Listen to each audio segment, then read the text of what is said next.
செல்வத்தின் பயன் ஈதல் என்று அவ்வை சொல்லுவாள் இல்லைங்களா? அதுவும் நம்முடைய செல்வத்தை உண்மையான சிவனடியார்களுக்கு செலவழிப்பது என்பது மிகப்பெரிய சிவபுண்ணியம்ங்க. அப்படி தங்களுடைய செல்வத்தை மிகச் சரியான முறையில் பயன்படுத்தி கொண்டவர்கள்தான் நம்முடைய நாயன்மார்கள். அதுவும் மெய்ப்பொருள் நாயனார் எப்படிப்பட்டவர்? ஒரு மிகப்பெரிய பேரரசர்.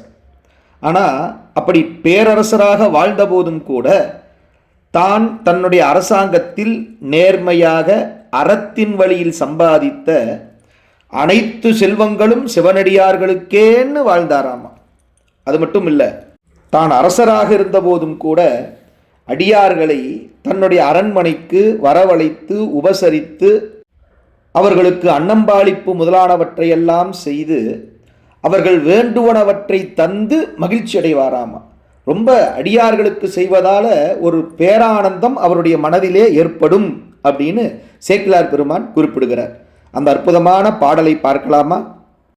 தேடிய மாடு நீடு செல்வமும் தில்லை மன்றுள் ஆடிய பெருமான் அன்பர்க்கு ஆவன ஆகுமென்று நாடிய மனத்தினோடு நாயன்மார் அணைந்தபோது கூடிய மகிழ்ச்சி பொங்க குறைவர கொடுத்து உவந்தார்.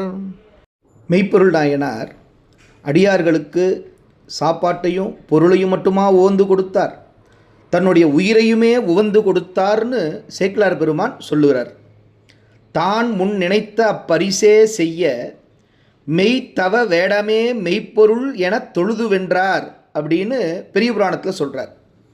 முத்தநாதன் வஞ்சனையால் திருநீறு பூசி வந்து மெய்ப்பொருள் நாயனாரை கொலை செய்தபோது இவன் அடியார் வேடத்தில் வந்திருக்கின்றபடியினாலே என்னுடைய உயிரை மகிழ்ச்சியோடு தருவேன்னு கொடுத்தாராம மெய்ப்பொருள் நாயனார். இன்னுயிர் செகுக்க கண்டும் எம்பிரான் அன்பரென்றே நன்னெறி காத்த சேதிநாதனார் பெருமை சொல்லிவிட முடியுமான்னு சேக்கிழார் பெருமான் கேட்கிறாருங்க. வஞ்சனையால் முத்தநாதன் மெய்ப்பொருள் நாயனாரை ஜெயிச்சுட்டானா என்ன? சத்தியமாக கிடையாதுன்னு சொல்கிறாருங்க. தான் கொண்ட கொள்கைப்படி திருநீற்று வேடம்தான் உயிர் மூச்சு என்று வாழ்ந்த மெய்ப்பொருள் நாயனார் மெய் தவ வேடமே மெய்ப்பொருள் என தொழுது வென்றார்னு சேக்கிழார் பெருமான் குறிப்பிடுகிறார். அத்தகைய மெய்ப்பொருள் நாயனாருடைய குருபூசை நன்னாளாகிய இன்று அவருடைய திருவடித்தாமரைகளை முக்கரணங்களாலும் நாம் வணங்கி மகிழ்வோம். நன்றி. திருச்சிற்றம்பலம்.